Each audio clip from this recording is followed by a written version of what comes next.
hope was gone. His ultimate dream was to merge West with East, creating a united front to face the demon lords. Otherwise, keeping human society going seemed impossibly difficult. Now that the octagram had been formed, their power was simply too great. They were too down from their days as the 10 great demon lords, but their authority was more dominant than ever before. Guy Crimson, the Lord of Darkness, was letting his demons treat the northern lands as their personal playground. Earthquake Dagrel's interests in territorial expansion were drawing his attention toward human lands. He hadn't acted yet, out of concern over clashes with the Queen of Nightmares, but he couldn't restrain himself forever. And now even the Eastern Empire was showing signs of a figure among them beyond humankind. Granville had also thought the sleeping ruler might attempt something, but he was so far unable to confirm his intentions. These were the giants he had protected humankind from so far. But now, look at these upstarts and their petty ambitions. Well, if they feel up to it, let them try. I'm too tired for it now. Not even Granville knew how much longer he had to live. With Maribel dead, no one was left to be a worthy successor to him, and without anyone to arbitrate over the proceedings to come, humankind would quickly meet its doom. It was simply a species far too ready to lay bare its greed and start infighting. Long ago, his wife, a woman who resembled Maribel in many ways, was killed by such people. Granville had kept living, bottling up his sadness out of concern for the children she left behind, but that was in the past now. All this world has done is take from me.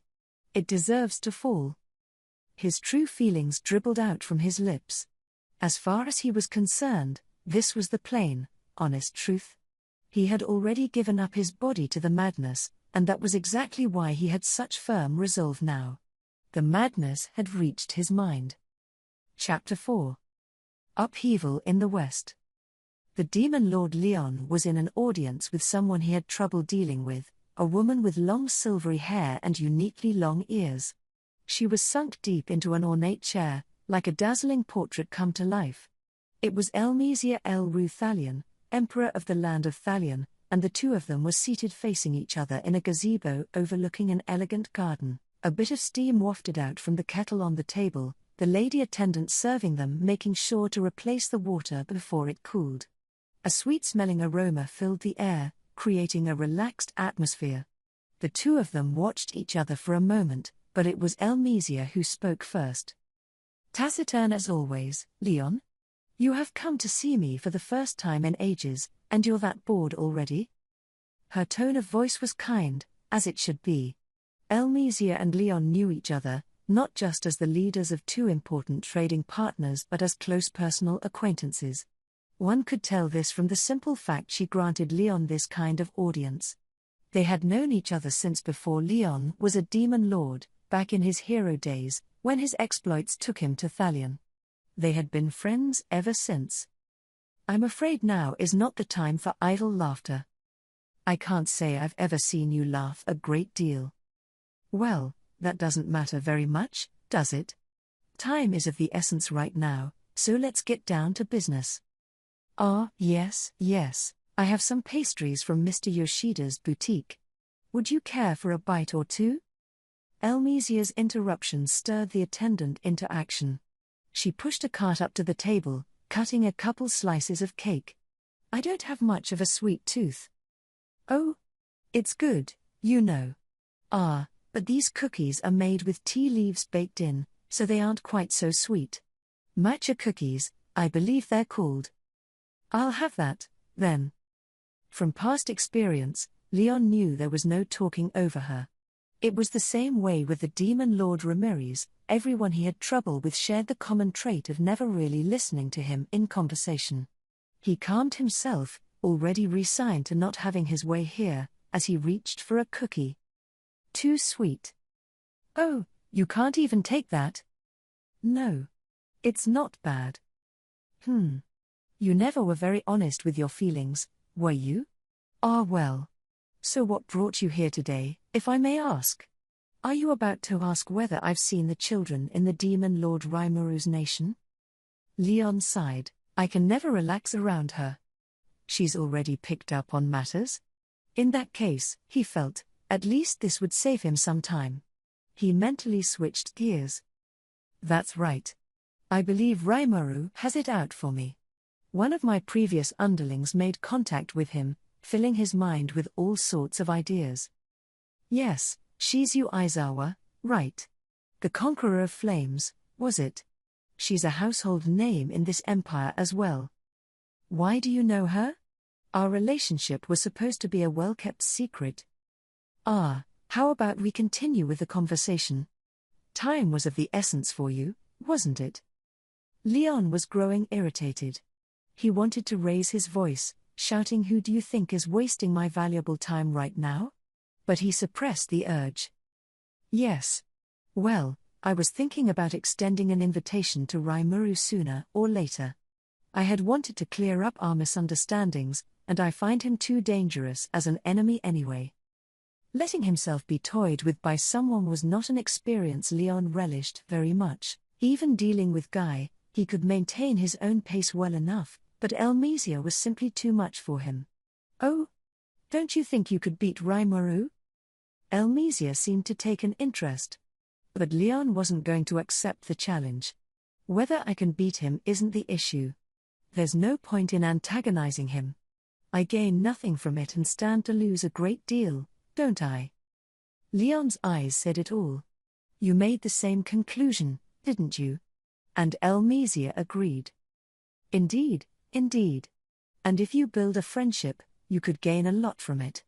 A change of heart in Rimuru could have some very disquieting results, but any leap forward comes with risk. That made sense to Leon, who all but assumed Elmesia shared his thoughts. Exactly. Personally, I'd welcome any demon lord who's open to reason. I think Rimuru was smart to join hands with the ex-demon lords Carillion and Frey. The only problem with that is the way you've been acting. He wanted to deny it but was in no position to. The whole reason Leon and Rimuru weren't on good terms came down to Leon's mishandling of Shizu. But very well. I will make some overtures along those lines for you shortly. If Tempest and El Dorado start taking patshots at each other, it would be highly annoying for us as well. But yes, the children. I did see them, actually. They seemed to enjoy the festival very much. They did? So. Now, not so fast. Ah, this cake is so lovely. Leon was normally the epitome of calmness, but he was reaching the end of his rope. This, he bitterly thought, was exactly why I didn't want to come here. But now was no time for complaints. Among those children, was there a little girl by the name of Chloe? Asking so directly like this came with risks. There was no guarantee Elmesia wouldn't try to deceive him, and Leon always endeavored to keep Chloe herself away from danger. But he accepted Elmesia as a friend, and in these urgent times, he didn't want to withhold secrets from her. It was with all that in mind that Leon decided to come out with it. Ah, so you finally see fit to believe me? Very well, Demon Lord Leon.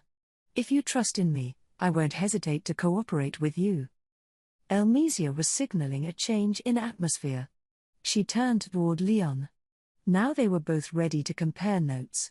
The Demon Lord Rimuru was in custody of 5 children, Kenya Misaki, Ryota Sekiguchi, Gail Gibson, Alice Rondo, and Chloe Orbert. The name of the girl Leon had spent his whole life searching for. Did you know that from the start? You know, you are far too silent for your own good. You don't care if people misunderstand you, you never reveal your true feelings to anyone, and you try to handle everything by yourself. That is precisely why the champion Shizu Aizawa never trusted you. Isn't it, ex-hero?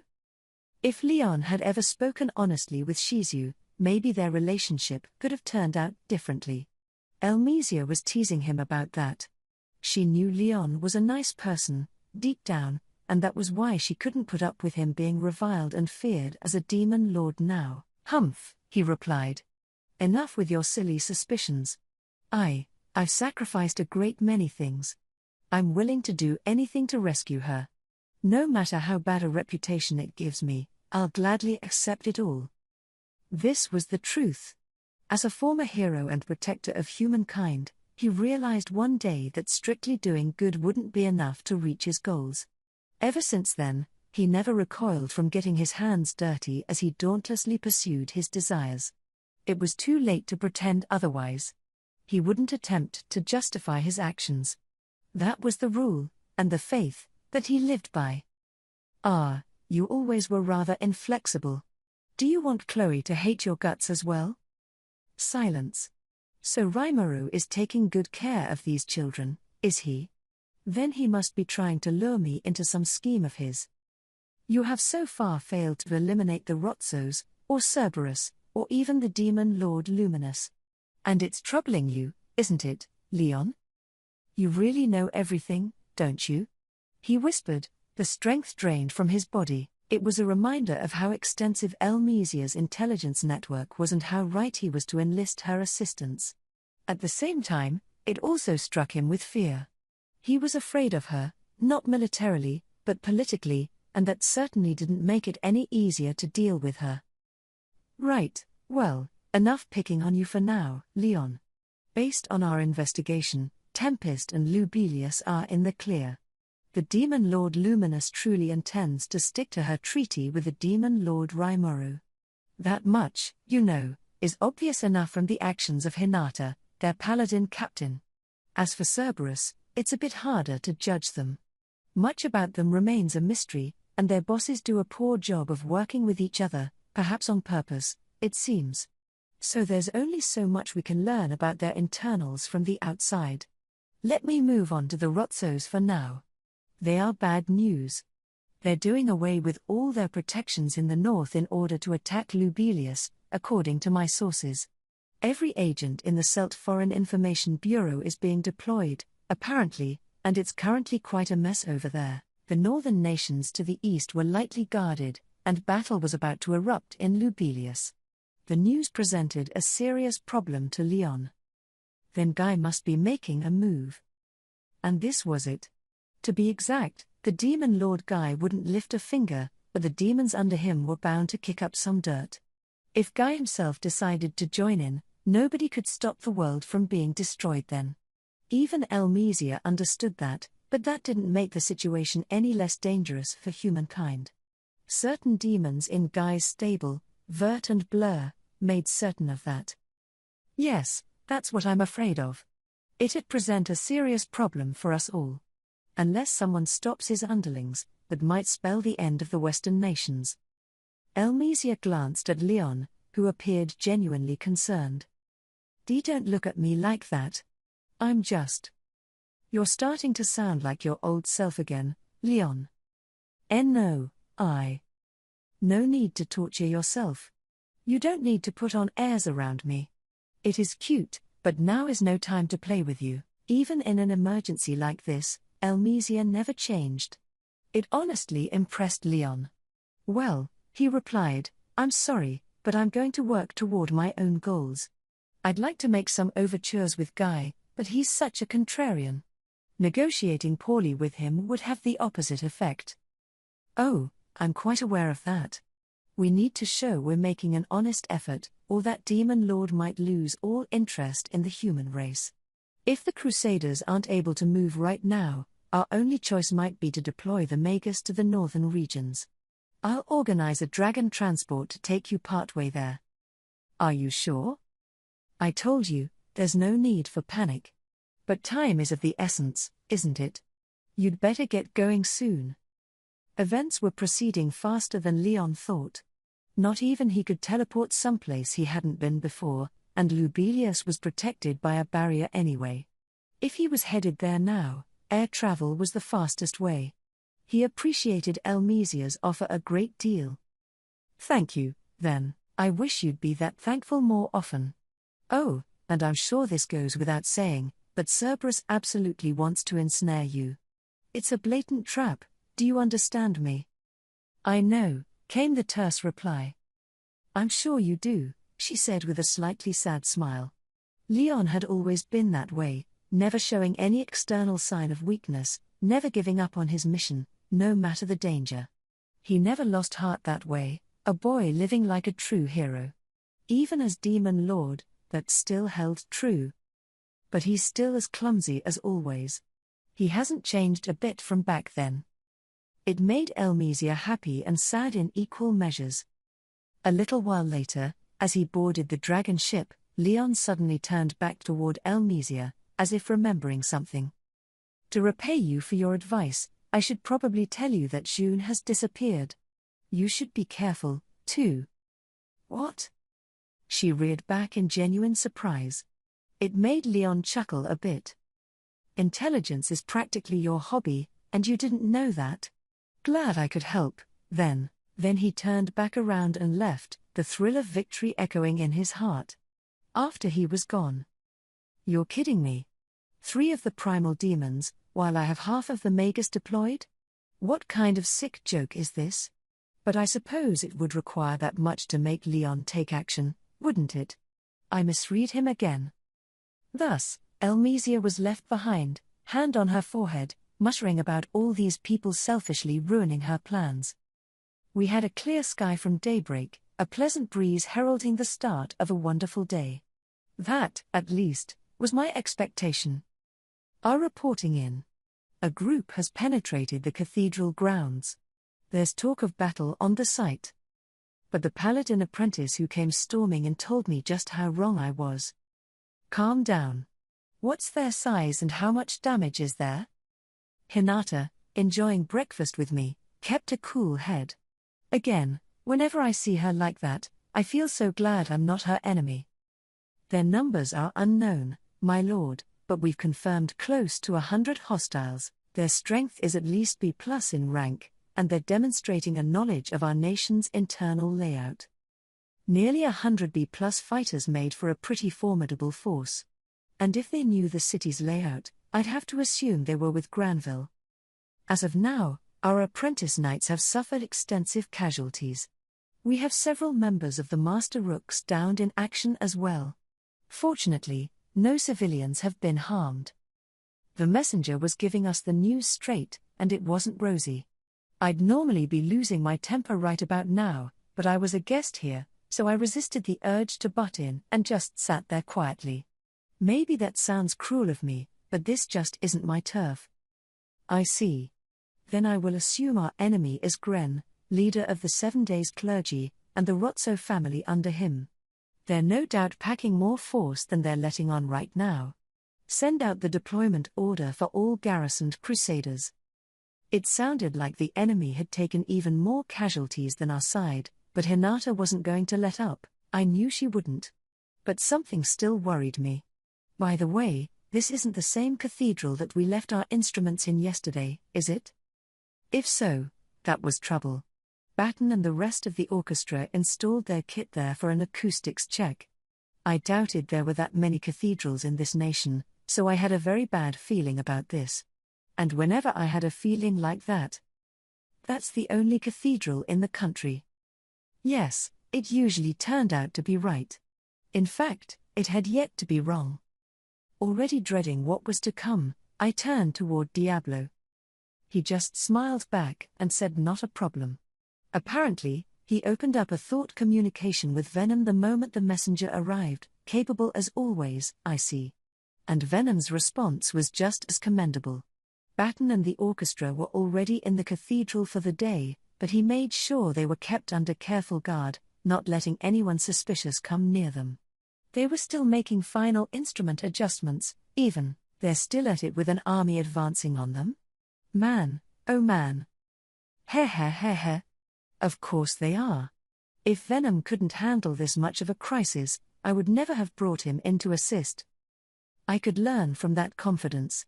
Well, we can't sit around, either. Let's go. Trying to hide my feelings of inadequacy, I used Dominate Space to open a portal to the cathedral. I had begun to master this a little more, even within Lubelius, protected by its holy barrier. I had no problem launching it. I suppose that barrier didn't interfere with internal teleportation or the like. Phew. I can't even give you snide comments about that anymore. I'll join you through there. Hinata looked a tad fatigued. I was about to ask why she wasn't looking so hot this morning but stopped myself, not wanting it to be misconstrued. See? I can learn from my mistakes. I don't want anyone calling me inconsiderate again. We were also joined by a man named Nicholas. I thought he was a servant since he brought us breakfast, but it turns out he was a cardinal and chief counsel for the Western Holy Church. He had a fancy theologian's robe on beneath his apron, so I guess he wasn't lying, but why was someone that high up tending to Hinata's meals? The plot thickens, I suppose, but that didn't matter right now. Our kids were in the cathedral as well. They were all up bright and early, so I sent them over a little while ago. Diablo said they were under full protection, but you never knew what could happen in this world. Taking a deep breath, I quickly transported myself over to the cathedral. Once I was inside, I could hear the sounds of intense battle beyond the walls. Batten and the rest were there, looking understandably frightened, but then I heard Shion's booming voice. Do not lose your composure. Have you forgotten what Sir Rimuru said? He himself told you to concentrate on your music, for you are guaranteed to be safe. So why have you stopped practicing? That's kind of an insane thing to say, isn't it? We're in the middle of a battlefield, Shion. Ordering non-combatants not to be frightened right now was really a big ask, I thought. My apologies, Lady Shion. I think we were all just a little caught in the moment. Huh? Did Shion's scolding actually restore the focus to Batten's eyes? And now here he was, turning back toward the performers and lifting his arms up high. They must have noticed me by this point, because I could feel their eyes on me. I don't know if that was the cause, but now everyone seemed more relaxed, their tension draining. They were even smiling. Let's continue our rehearsal. Nobody voiced any dissent. Batten, seemingly taking the orchestra's agreement as a given, began conducting, and beautiful music filled the room, not a single note out of place. It almost seemed powerful enough to drown out the war going on outside. Listening on, I couldn't help but be proud of everyone I brought along. Having this battle gain a sudden musical accompaniment made it almost seem like a stage show, but of course, this was no production. In another moment, I found the kids and ordered them to stay where they were. But I wanna, began Kumara before I shut her down. Right now, she was by herself, only one tail, and just like the other children, she was too young for actual battle yet. Calling Shion over, I ordered her to protect them with Diablo. What are you going to do, Sir Rimuru? Me? I'm gonna squish these roaches. Whoever's facing off against Hinata's forces is the cause of this, and it's time to kick 'em out of here. Normally, it'd be ill-advised for a guest like me to step into the fray. But watching Batten's orchestra give their all like this, I wanted to do whatever I could to make tomorrow's concert a success. Very well, Diablo said. What's the matter, Vice Secretary? It's rare for you to actually accept an order from Sir Rimuru. Shion gave Diablo a surprised look. Yeah, I was kind of floored by that, too. I all but assumed Diablo would volunteer to join me, but if I wanted to keep this scene from growing any bigger, this was probably best. All right. The chamber is yours. Best of luck to you. Shion seemed to have her concerns, but given what she just told Diablo, she was in no position to protest now. That suited me just fine, so I flung myself outside and into battle. Enemies and allies were scattered across the cathedral entrance. The main door was battered down, not a trace of it left, and over 100 people were currently engaged in battle. Among the standouts, certainly, was the figure Hinata was up against.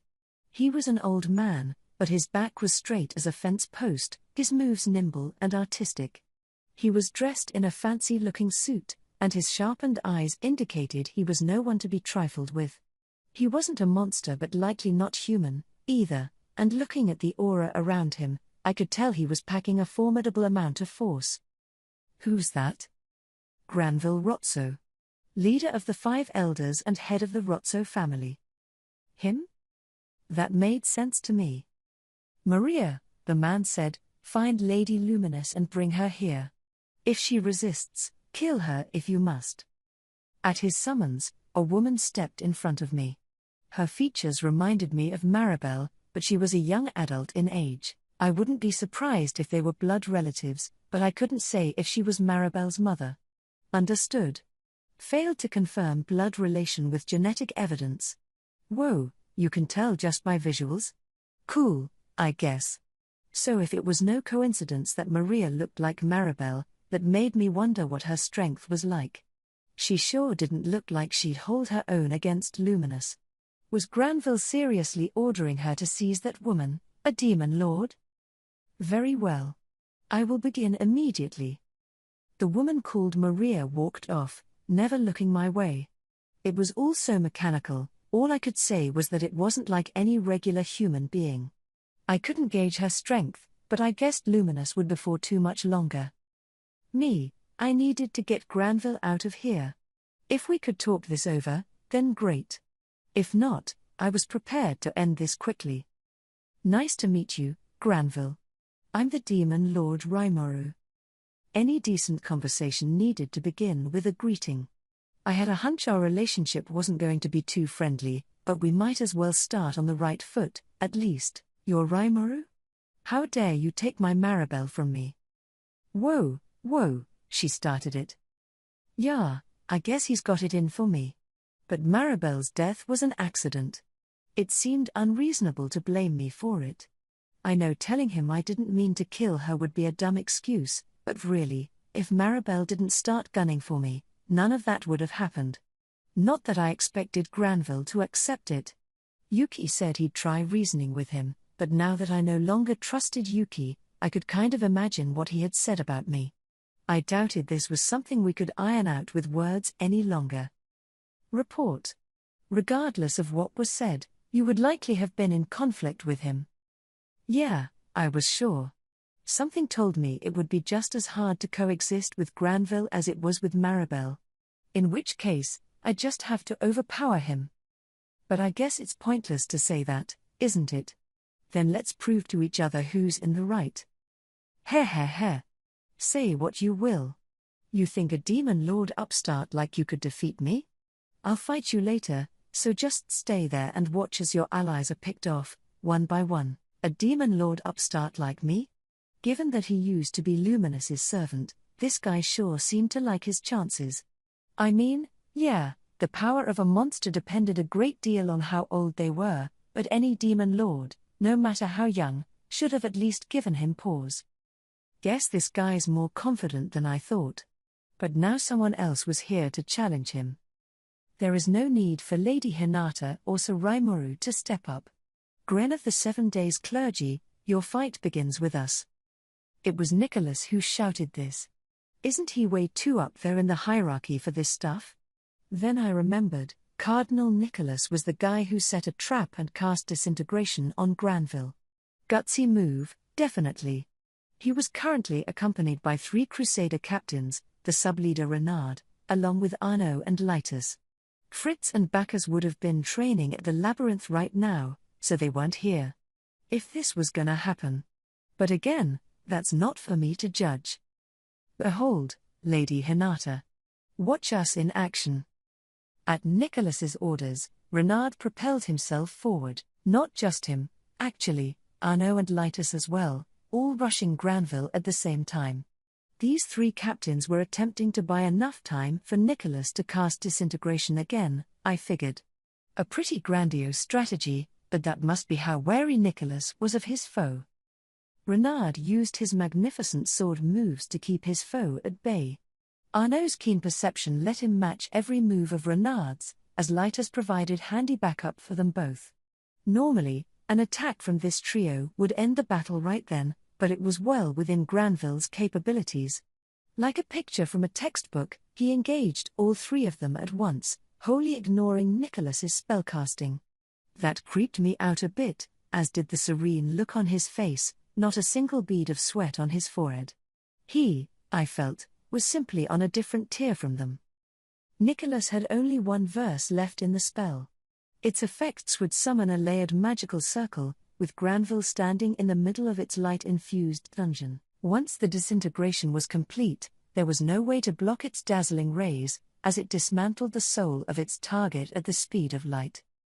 That's what should have happened. But now, all common sense was thrown out the window. A fine spell, there. No better way to read the flow of your magic. Granville's voice sounded frightfully cold as he spoke, like a teacher commanding his student from high above. Hinata, hearing it, muttered a soft no. As the blood drained from her face. She must have noticed something, but there was no time to inform Nicholas. Time to die. Disintegration. The rays of light were cast, heading straight for Granville, and suddenly, they switched paths and were sucked straight into the sword in his hand. It happened in an instant. Even with my perception accelerated 1,000,000 times over, it was difficult to pinpoint. But I recognized exactly what happened, because I had witnessed it before. It was Overblade, Meltslash, the most powerful of sword skills, just like what I saw from Hinata, spread out. Renard and the others instantly heeded Hinata's order. They worked fast, true to their military precision, but not fast enough. Once Granville threw out his Meltslash, it immediately generated a fan-shaped shockwave, and in that single moment, Hinata pushed forward, came in front of Nicholas, and stopped Granville's sword. The frontal force of the Meltslash sent Hinata flying. She bashed against Nicholas, which kept her safe, but I'm sure Nicholas was out of the battle.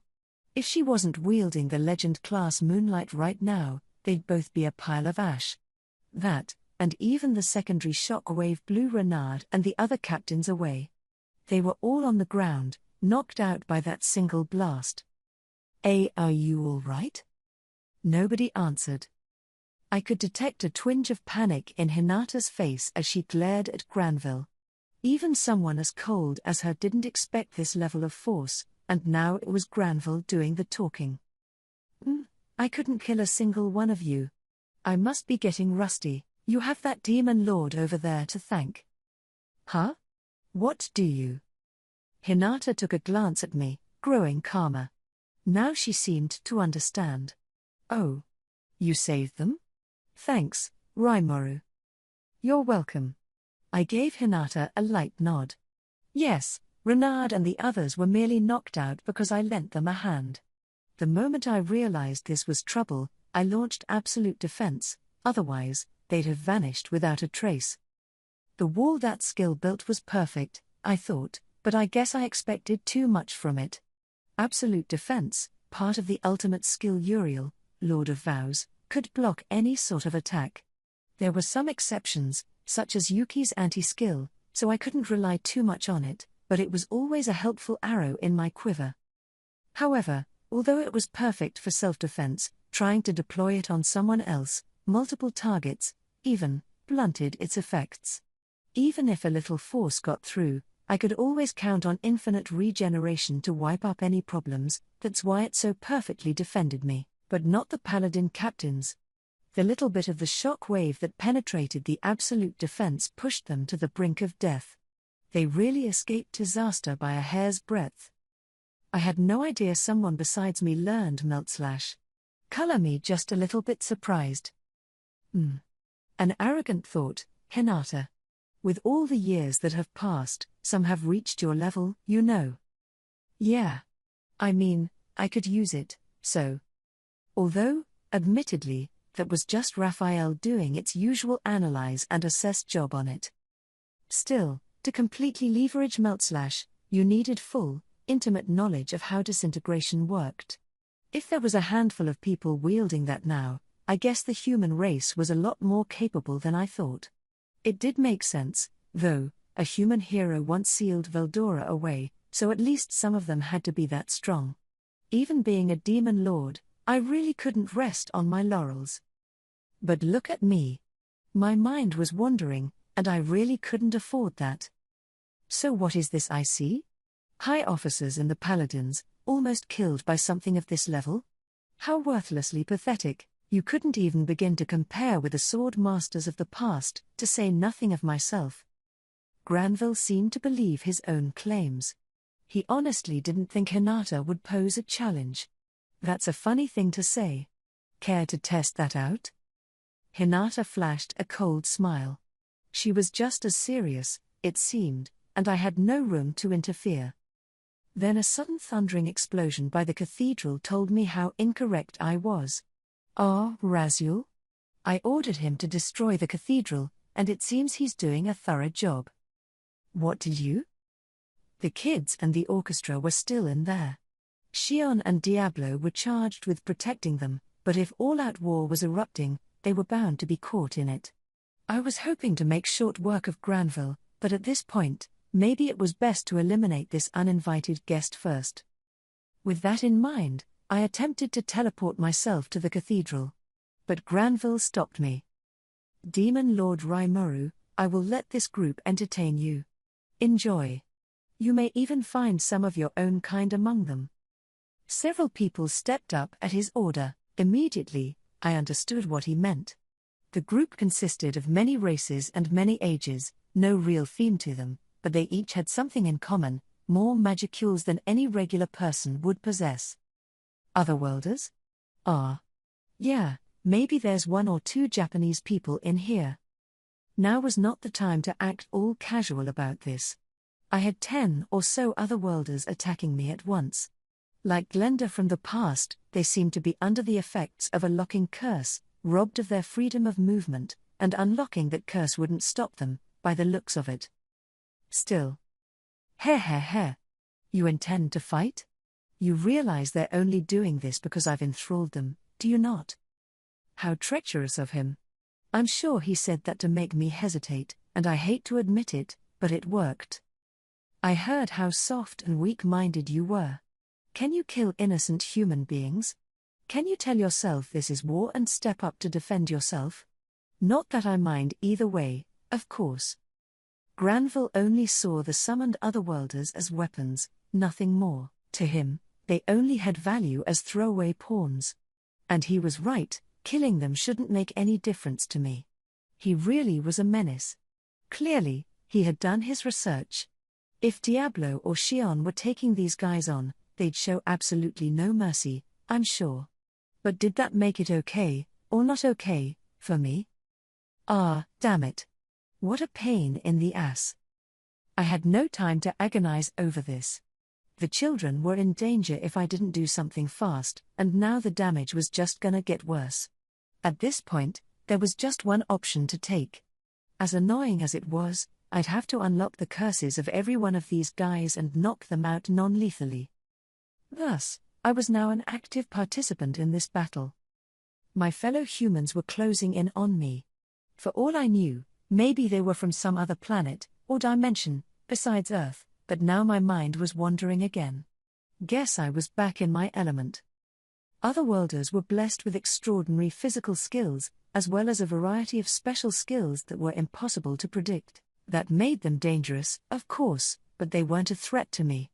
Not even Glenda could hurt me, whether I put up a defense or not. That's how all-powerful the combo of absolute defense and infinite regeneration was. These foes were still a handful, but not much more than that. With enough time, I could safely neutralize all of them. I wasn't about to go easy on them, but that was my honest assessment. Besides, I had Raphael, which meant that going easy wasn't an option to start with. So I used part of my vast computational skills to begin surveying the situation. First, I looked at Hinata, fighting right next to me. Granville, who had mercifully shut up for me, was gracefully clashing swords with her, both of them equipped with nothing but their rapiers. They held them in their right hands, their left kept behind their backs for magic casting purposes. TCH. So when you posed as Gren, you were hiding your full powers? I recall that you specialize in bare-handed close-range combat, but you're rather handy with a sword as well. Heh. I have experience with all weapons. I just never needed to use it before now. Oh, no. Then let me strip you of your mistaken confidence. Hinata was leaving nothing on the table. That much was clear from how she used Moonlight, her sword. What I wondered about was Granville's blade. If he could use it to keep Hinata's at bay, it couldn't have been any normal weapon. Understood. Unable to determine weapon class due to interference. It is believed to be classed at legend or higher. A surprising appraisal. Raphael hadn't made any mistakes as of late, but here you go. Perhaps I underestimated Granville quite a bit. I doubted it, but was Hinata in, big trouble here? I mean, I didn't think she'd lose or anything, but I couldn't dismiss the possibility, and that unnerved me. Not even Raphael had a bead on his skill level.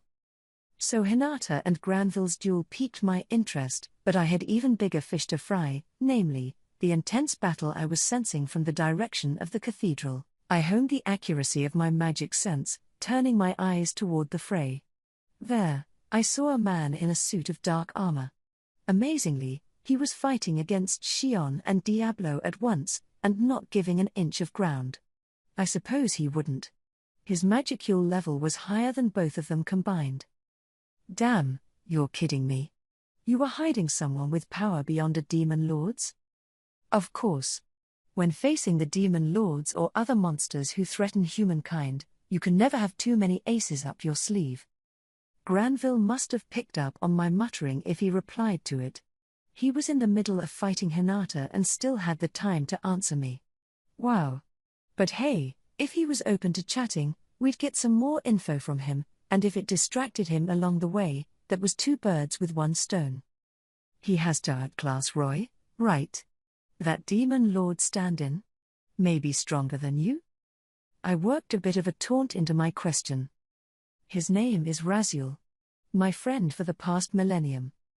Glad he was nice enough to reply. Hinata was still silent. I suppose she understood my aims and chose not to interfere.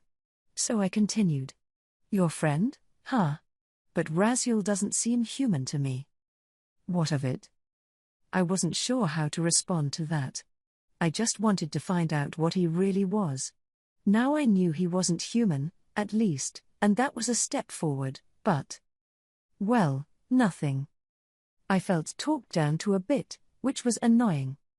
He comes from a long-lived race, you see. My partner during my glory years. Given how he's got far more power than a paladin captain, I'm sure your underlings must feel overwhelmed right now. Granville was right. Xion and Diablo were having a hard time of it. I thought having Diablo around kept us safe, but maybe that was too optimistic. Hang on. Actually, here was something weird. It was like Diablo's having trouble focusing or something. Report. Unusual rifts in space detected.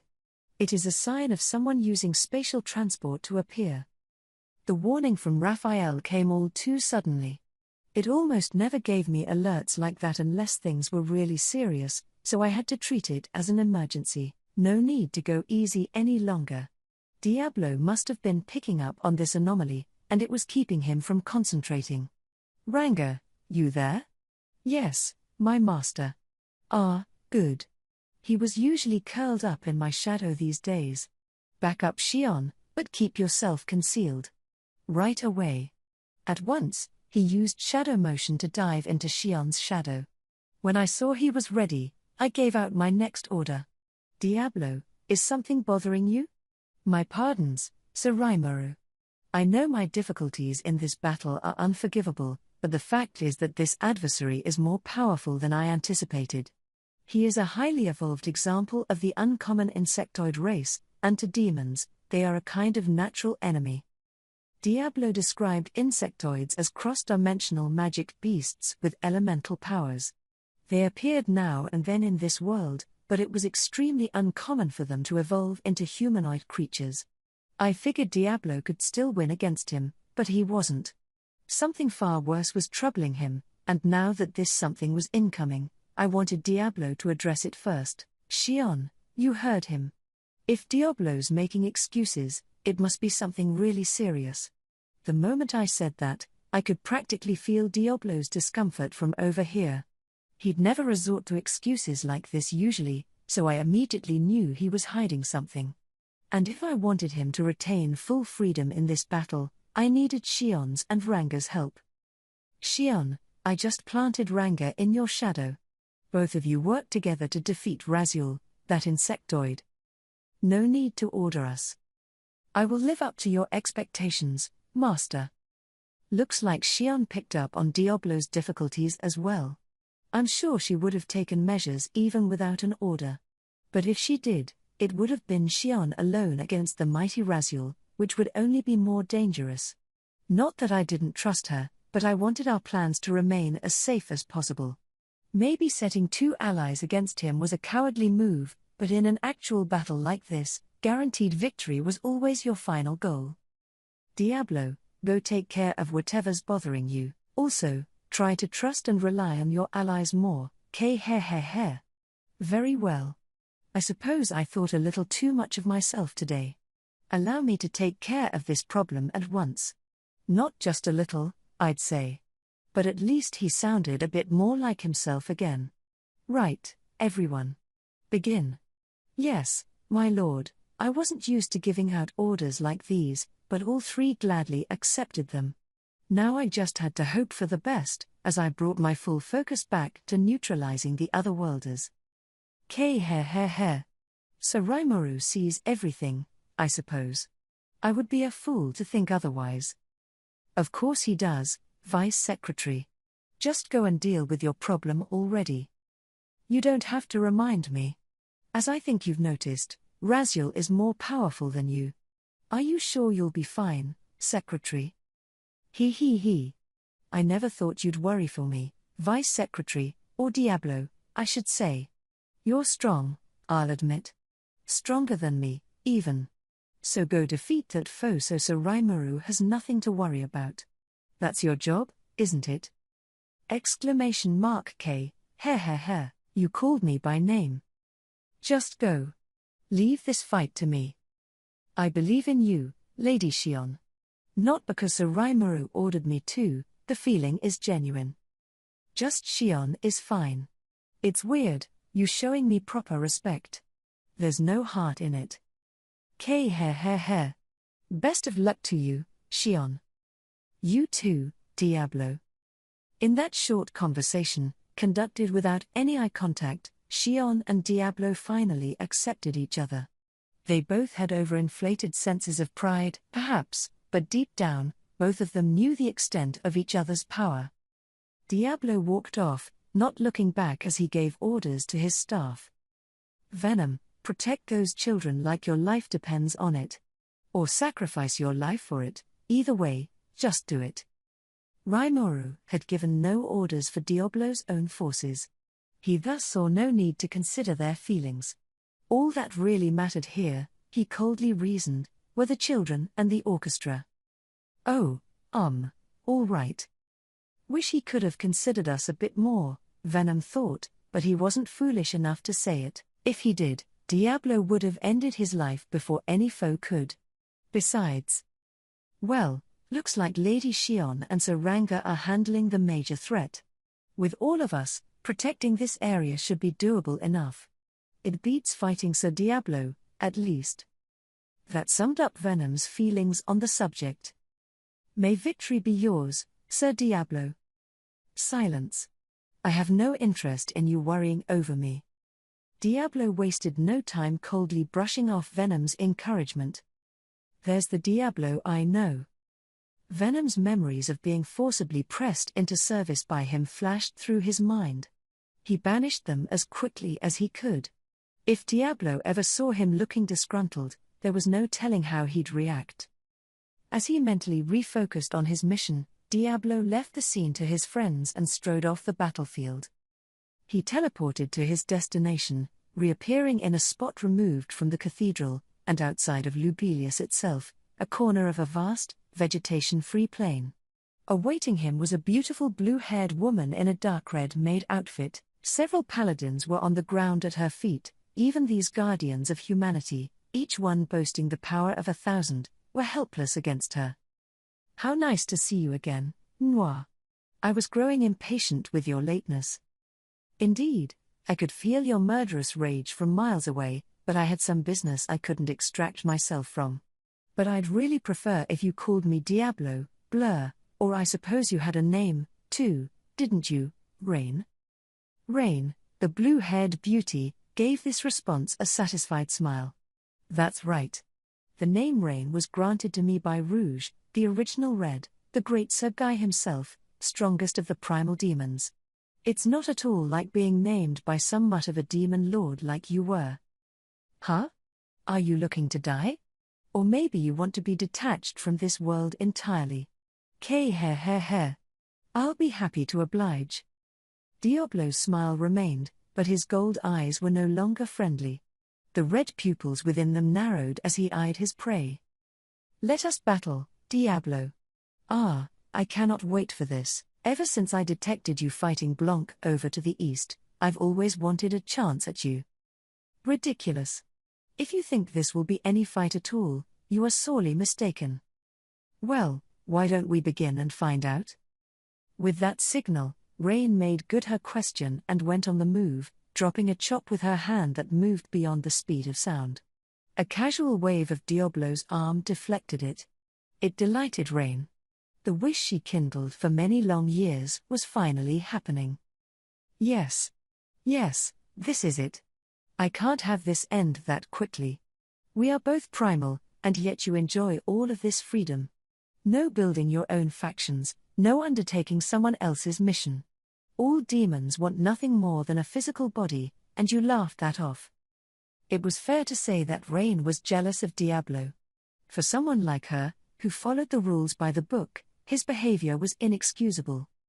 He fought Sir Guy to a draw, as loath as I am to admit it, and here he is now, blithely wandering around, no desire for more strength. As a demon, he needs to gain a body the right way.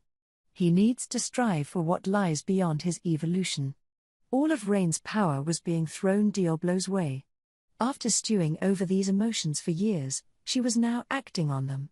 Diablo, Noir, the original Black, was a unique demon. Long ago, he and Rouge fought to be crowned the strongest of their kind. The match, while ending in a tie, wound up sealing both of their respective fates. Rouge manifested in the physical world, gaining untold powers, but Noir refused to change, turning down his chance at evolution. The cases of Blanc, Jaune, and Violet could be understood. Those three colors were all meddling with one another, preventing any evolution, creating a sort of balanced rivalry that remained to this day. But Noir, despite having no such restriction, simply remained his natural self and enjoyed life, as if he thought the other six shades were all fools. That is how things had been for tens of thousands of years. And it was exactly why Rain could never forgive Diablo. He was so selfish, going wherever his whims took him, living in perfect freedom, and Guy, the strongest of all, recognized him as an equal. Ah. You're right. All this dodging can hardly count as a battle. You always were good at evading things, if nothing else. I told you, don't get the wrong idea. I simply have no need to tap my full force against the likes of you. Also, I should note that I have zero intention of avoiding you. Making apologies already? I'm sure you're still too new in your body to tap its full potential, but don't expect me to accept your pathetic excuses. Rain fired a bolt of magic from her fist. Exposed to the laws of nature, it transformed into a nuclear cannon blast, one Rain called for with no casting time. But Diablo, naturally, had expected this, not demonstrating a moment of concern as he cast dispulsion magic to make the nuclear blast vanish. This is what battle between high-level demons is about, breaking through one another's layers of magical barriers and counterattack spells to land a lethal blow on your enemy. Neither side had any need for time-consuming spellcasting as they threw supercharged blasts of magic at each other. And as more and more time passed, I can't believe it. You were drawing this while you were fighting? That's right, Rain. To me, fighting you was merely busywork. One can hardly call it an engaging game if you can already see the ending. Rain was in shock. The outcome was already set in stone. Surrounding Rain was a layered circle, alive and glowing with magical runes. It had appeared in the air just now at Diablo's signal, and now that she was in it, Rain could no longer move. Whenever she tried to, even a little, Diablo could summon any magic she wanted against her. It was called a multi-layered disintegration? The antithesis to all demons, a magic dangerous enough to crush us all. Why do you? Diablo looked coldly down upon her, a slight sense of pity in his otherwise frozen mind, as if he couldn't understand why she wouldn't know. Ridiculous. As long as my faith in my master is deep enough, I can even hold sway over spiritual particles. Common sense, don't you see? Are you insane? How could that ever be common sense? But let me extend you the courtesy of ending this. You have insulted my wondrous master Sir Rimuru, and soon you will burn with regret. 7 rays of light were released. Even one of these deadly arrows held the power of absolute destruction, and now they came crashing down upon Rain. From the bottom of her heart, Luminous was irritated. Right here, in the midst of the concert, she invited the demon Lord Rimuru to stage. She had allowed Granville to arrange an all-out rebellion. Such a dreadful error was unheard of in the history of her nation. She was taken by an urge to run to the cathedral and massacre everyone inside herself, but her sense of reason, and her instincts, restrained her. She realized that, as public of an attack as this was, it was undoubtedly a diversion. Louis and Gunther, stationed by Luminous's side, stayed silent, not willing to set her off. They said nothing. Like Luminous, they were greatly disturbed but not stupid enough to prioritize the wrong thing here. If Granville's blitz was a diversion, what purpose was there to it? I'm sure he knows about my cherished Arkansas. That means there's a non-zero chance he's thinking about releasing the girl inside. The Ark was the greatest of Luminous's secret treasures. But she had an even bigger reason to keep it absolutely safe, and she knew Granville was aware of that reason. This is why it was hard to imagine him gunning for the Ark, but still, she trusted her instincts. And she was correct to do so. Here she was, inside her innermost chamber, a burial room, one nobody was supposed to know about. It was currently playing host to an uninvited guest. Well now, guess our little home invasion got spotted, eh? Or were you just beefing up the security around here? Ho ho ho. A pity. But here's a bit of prey we can have some fun with. Think it's all right for us to raise a little hell? Fine by me, but you better be careful. That lil beauty over there's a menace, through and through. You're the demon Lord Luminous, ain't you? The 2 home invaders, Laplace and Footman, stepped in, acting less than polite to their host. Luminous watched them as she elegantly relaxed on a couch in front of the Ark she absolutely had to protect.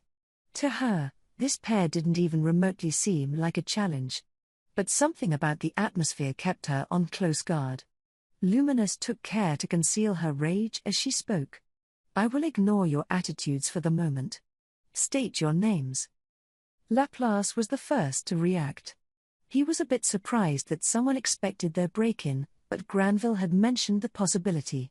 To address it, he had provided them with a guide, someone to help them traverse the multiple defense lines blocking access to the chamber. It is an honor to meet you. I am Laplace, the Wonder Jester and Vice President of the Moderate Jesters, a kind of handyman outfit, know what I mean? And this here's Footman. He deliberately took a less than serious approach to the greeting as he motioned toward Footman. Ho ho ho. I am Footman, the angry jester. Glad to meet you, although I don't think we'll be staying long. Footman, to his credit, was standing strong against this demon lord. His mind worked on simple terms. If there's an enemy, he'd crush it. Now he was just waiting for Laplace's signal to begin. That, and we've got one more person here. Come on in. Another figure emerged through the door, a blonde-haired beauty. She's not too talkative, mind you. I think her name was... No. I remember her. Yes. Maria Rozzo. The woman Granville loved? Yeah. Maria. That's the name. Wow, Lady Luminous, you 2 knew each other? Luminous winced. I'm not your friend, you know. We are done greeting each other, and thus there's nothing left to discuss. Going forward, we will discuss matters not with words but with fists. Her patience was reaching its limit. She had detected this person hiding and decided to put up with it, but with Maria now introduced, she could endure this no longer. Eesh, no need to be so hasty. And yeah, we all know one another now, but I got a message from Granville, too. Oh? Right, so listen to this, I await you up above. Let us settle this, Demon Lord Luminous. Come soon, or else those you hold dear will die. So there you go. And I think that monster ought to be in combat with the Paladin Captain, Hinata, by now, so who knows how that's gonna turn out. Laplace was interrupted by a strike from the lunging Louis. Luminous had lowered her hand, her signal to commence the attack. It's you, isn't it? The man who killed my brother? TCHH. Can't you at least let me finish? Ah well. I'll spot you an answer to that one, yes. I killed your body double, Roy, sure enough. I have no interest in petty revenge, but since you're here, perhaps I can prove to you that I am far more talented than he was. With that, Louis began stalking his prey. So I'm fighting you, then? Better not bore me, man.